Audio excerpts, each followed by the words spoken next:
Selamat siang, perkenalkan saya Ida Bagus Madi Adiwikrama, NIM 11 dari program studi ARS. Berikut saya akan mempresentasikan tentang visi dan misi serta budaya organisasi di mata kuliah manajemen strategi. Yang pertama ada visi dan misi.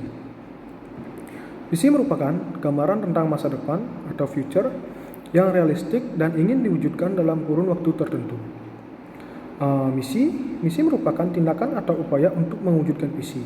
Jadi, misi merupakan penjabaran visi dalam bentuk rumusan tugas, kewajiban, dan rancangan tindakan yang dijadikan arahan untuk mewujudkan visi. Di sini ada beberapa hal yang harus diperhatikan dalam merumuskan sebuah visi, antara lain, yang pertama, visi harus dapat memberikan panduan atau arahan motivasi. Yang kedua, visi harus disebarkan di kalangan anggota organisasi.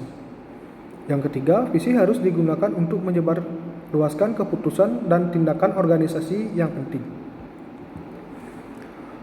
Berikutnya ada kriteria visi. Ada beberapa kriteria visi secara umum, yaitu yang pertama, saksin pernyataan visi harus singkat sehingga tidak lebih dari 3-4 kalimat. Berikutnya ada appending. Visi harus jelas dan memberikan gambaran tentang masa depan yang akan diberikan semangat pada customer, stakeholder, atau pegawai.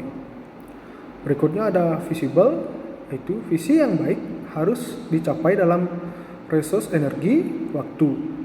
Visi haruslah menyertakan tujuan dan objektif yang straight bagi pegawai. Berikutnya ada meaning, yaitu pernyataan visi harus bisa mengubah emosi positif pegawai, namun tidak boleh menggunakan kata-kata yang mewakili sebuah emosi. Selanjutnya ada measurable. Pernyataan visi harus bisa diukur sehingga dimungkinkan untuk melakukan pengukuran kinerja sehingga setiap pegawai bisa mengetahui apakah visi sudah dicapai atau belum. Berikutnya ada reason atau beralasan. Visi itu juga harus mengandung unsur pokok, yaitu ada alasan yang kuat mengapa Anda ingin usahanya menjadi seperti apa di waktu yang akan datang. Tanpa alasan yang kuat maka visi akan kehilangan. Yang berikutnya adalah terjangkau, di mana bila visi terjangkau, terukur, sederhana, tapi tidak mungkin bisa diwujudkan, itu bukan visi yang ideal untuk Anda. Berikutnya ada cara perumusan visi. Di sini ada 6 cara dalam perumusan visi, yaitu yang pertama, mengkaji visi yang lebih tinggi untuk digunakan sebagai acuan. Yang kedua, menginventarisasi rumusan tugas yang tercantum dalam struktur dan tata kerja organisasi. Yang ketiga, rumusan tersebut dirangkum dan dirumuskan kembali. Yang keempat, rumusan visi didiskusikan kembali dengan anggota organisasi untuk memperoleh masukan, klarifikasi, serta saran-saran. Yang kelima, perumusan visi dikomunikasikan dengan seluruh stakeholder guna memperoleh penyempurnaan. Yang keenam, rumusan visi yang telah disepakati ditetapkan dengan keputusan pimpinan sehingga visi tersebut menjadi milik bersama serta dapat didukung serta komitmen dari seluruh anggota organisasi. Berikutnya ada misi.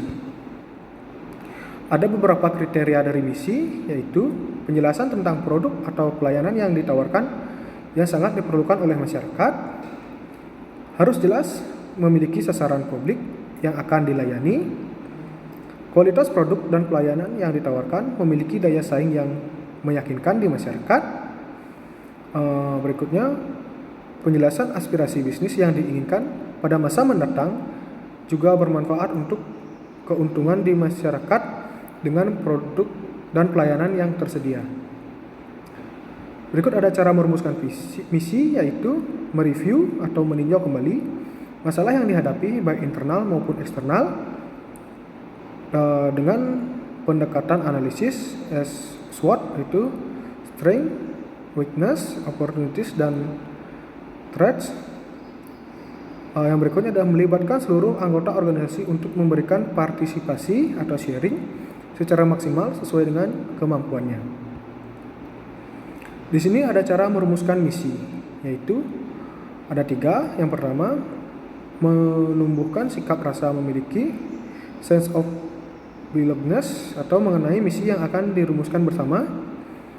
Yang kedua, mengakomodasi cita-cita dan keinginan seluruh anggota dengan pendekatan seperti bottom up akan menstimulasi segenap komponen untuk memberikan kontribusinya bagi pencapaian misi. Rumusan misi berasal dari pimpinan atau top down, perlu disosialisasikan kepada seluruh anggota organisasi dengan pendekatan yang demokratis dan terbuka untuk penyempurnaan dan memperoleh masukan atau partisipasi dari bawah. Berikutnya ada tujuan organisasi. Tujuan merupakan penjabaran dari pernyataan misi. Tujuan adalah sesuatu yang dicapai atau dihasilkan dalam jangka waktu yang telah ditentukan. Ditetapkan tujuan umumnya didasarkan pada faktor-faktor kunci keberhasilan yang dilakukan setelah penetapan visi dan misi. Tujuan tidak harus dinyatakan dalam bentuk kuantitatif, akan tetapi harus dapat menunjukkan kondisi yang ingin dicapai di masa mendatang. Berikut ada kriteria tujuan. Yang pertama, tujuan harus sesuai dengan misi dan misi.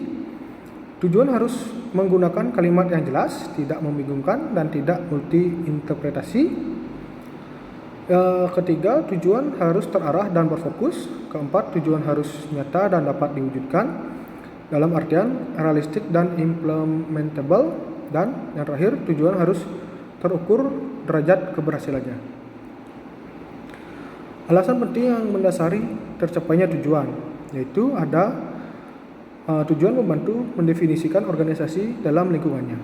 Berikutnya, tujuan membantu mengkoordinasi keputusan dan pengambilan keputusan.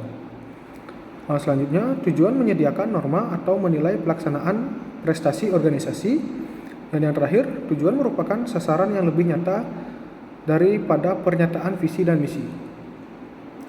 Di sini ada cara merumuskan tujuan. Yang pertama, tujuan organisasi harus memberikan ukuran yang spesifik dan akuntabel atau dapat diukur. Yang kedua, tujuan organisasi merupakan penjabaran dari misi. Oleh karena itu, tujuan harus selaras dengan visi dan misi. Dan yang ketiga, tujuan organisasi menyatakan kegiatan khusus apa yang akan diselesaikan dan kapan diselesaikannya. Di sini ada saran dan program. Saran adalah target yang terukur sebagai indikator tingkat keberhasilan atau tujuan yang telah ditetapkan. Di sini juga ada program. Program merupakan implementasi dari visi dan misi serta tujuan. Di sini ada langkah-langkah perencanaan strategis yang ada 4. Yang pertama, perumusan visi, misi dan lain-lain. Yang kedua, telaah lingkungan strategik yang terdiri dari analisis lingkungan internal, analisis lingkungan eksternal. Yang ketiga, analisis strategik dan kunci keberhasilan. Yang keempat, rencana strategik yang terdiri dari rumusan tujuan, sasaran, strategi kebijakan, program, kegiatan suatu organisasi. Berikutnya kita akan masuk ke dalam materi budaya organisasi. Pertama, budaya organisasi adalah sistem kepercayaan dan sikap bersama yang berkembang dalam suatu organisasi dan membimbing perilaku para anggotanya.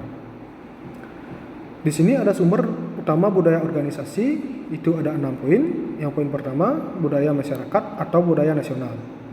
Yang kedua, visi, misi, gaya manajerial, kepribadian para pendiri organisasi atau pemimpin yang dominan. Yang ketiga, macam bisnis yang digeluti dan nature of business environment. Yang keempat, struktur organisasi, misalnya struktur birokratis akan melahirkan budaya yang cenderung akan birokratis. Yang kelima, perilaku pelanggan dan akan berpengaruh terhadap perilaku organisasi.